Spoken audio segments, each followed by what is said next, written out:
Halo sahabat Miga, kali ini kita akan bercerita tentang asal mula Danau Toba.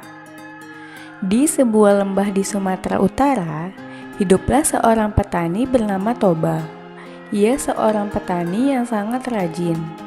Namun sayang, hasil kebunnya tidak berhasil dan ia kelaparan. Karena lapar, Toba mencoba memancing di sungai. Lama sekali ia menunggu hingga ia putus asa. Saat Toba memutuskan untuk pulang, tiba-tiba ada yang menarik umpannya. Toba kegirangan dan menarik pancingnya. Di ujung kailnya tersangkut ikan besar bersisik emas. Toba segera membawa ikan besar itu untuk dimasak di rumah. Sampai di rumah, Toba segera mencari kayu bakar di ladang dan ikan tersebut diletakkan di sebuah baskom dan Toba pergi mencari kayu bakar di ladang. Toba senang dan berpikir akan makan enak hari ini. Namun, saat Toba hendak mengambil ikan itu, Toba sangat terkejut karena ikan itu sudah lenyap. Yang ada justru berkeping-keping uang emas. Toba kebingungan mencari ikannya, dan ia heran uang emas siapa yang ada di hadapannya. Saat Toba membuka pintu kamar, alangkah terkejutnya dia. Seorang perempuan tinggi semampai dengan rambut panjang sedang menyisir rambutnya di depan cermin. Toba memuji kecantikan wanita tersebut dalam hati dan bertanya kepada wanita tersebut siapa ia sebenarnya. Perempuan itu berkata bahwa ia adalah jelmaan ikan yang Toba tangkap tadi, dan uang emas itu adalah sisik-sisiknya. Wanita itu tersenyum dan berkata bahwa ia dikutuk dewata menjadi ikan. Tetapi berkat Toba, kutukan itu hilang. Wanita itu mengajaknya ke dapur dan akan memasakkan makanan untuk Toba.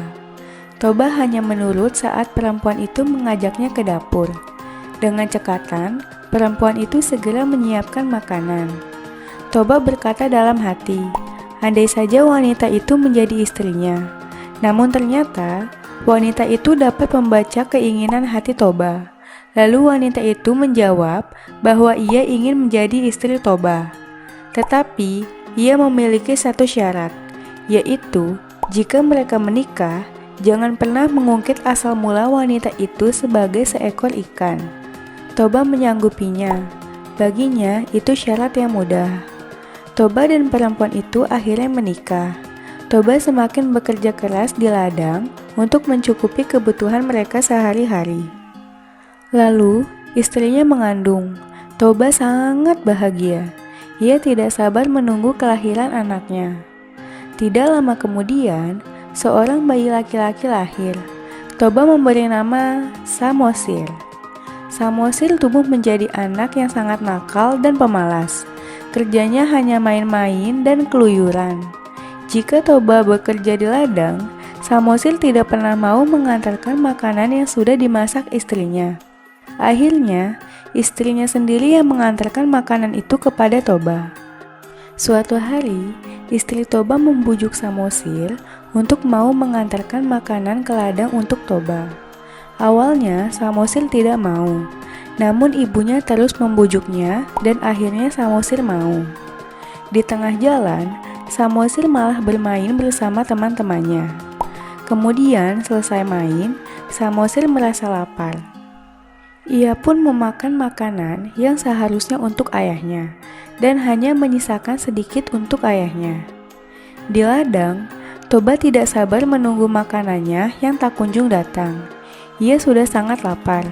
Kemudian dari kejauhan, Samosir datang dan berlari-lari dan langsung memberikan rantang makanan. Betapa terkejutnya Toba, sebab hanya menemukan sisa makanan yang sedikit sekali. Toba sangat marah dan berkata bahwa Samosir adalah anak ikan. Kemarahan Toba membuatnya tidak sadar jika ia telah mengucapkan pantangan yang dulu diisyaratkan istrinya. Samosir pun berlari menuju rumah. Sesampainya di rumah, Samosir mengadu kepada ibunya dan berkata bahwa ayahnya mengatakan jika ia adalah anak ikan. Istri Toba sangat sedih karena Toba sudah mengungkit asal-usulnya. Kemudian ia menyuruh Samosir untuk berlari ke atas bukit sebelum air bah datang. Samosir pun menuruti perkataan ibunya, dan langit pun langsung berwarna gelap dan petir menyambar. Tiba-tiba, air bah muncul dari arah sungai. Istri Toba tiba-tiba loncat ke dalam air bah dan seketika menjadi ikan kembali. Toba yang bekerja di ladang terkejut karena tiba-tiba air bah datang. Ia tidak sempat menyelamatkan diri hingga hanyut dan tenggelam. Segera saja, air bah menggenangi seluruh lembah dan hanya menyisakan pucuk bukit di tengahnya. Di bukit itu, Samosir bersembunyi. Namun, saat air bah menjadi danau, Samosir pun menjadi pulau. Itulah sebabnya, danau itu dinamai Danau Toba dan pulau di tengahnya disebut Samosir. Nah, itu dia cerita tentang asal mula Danau Toba. Terima kasih sahabat Miga.